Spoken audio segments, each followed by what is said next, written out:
Friends வாங்க, இப்போ நீங்கள் பார்க்குறது முட்டை ஆம்லேட்டு. இதுக்கு வந்து ஒரு முட்டையை வந்து நான் வேக வச்சு எடுத்துருக்கிறேன். பாருங்கள், வேக வச்சு எடுத்துருக்கேன். கொஞ்சம் ஒரு பல்லாரி, ஒரு சின்ன தக்காளி, ஒரு கொஞ்சம் மிளகா, கொஞ்சம் கருவேப்பிலை, கொஞ்சம் மல்லி இலை.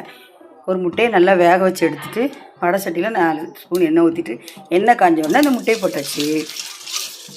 முட்டை நல்லா வெந்த உடனே ஒரு முட்டையை வந்து இந்த பாருங்கள், இதில் மிளகு தூள் உப்புத்தூள் போட்டு நல்லா அடித்து வச்சுருக்கேன். இதை இப்படி சுற்றி இப்படி ஊற்றிட வேண்டியதுதான். பாருங்கள், மேலே கொஞ்சம் பல்லாரி, கொஞ்சம் தக்காளி, கொஞ்சம் கருவேப்பில், கொஞ்சம் மல்லி இலை, கொஞ்சம் மிளகா போட்டு வேகட்டும். ஒரு பக்கம் வெந்த உடனே மறுபக்கம் நம்ம முட்டையை மாற்றி போட்டுறணும் அந்த சட்டியில், வடை சட்டியில்.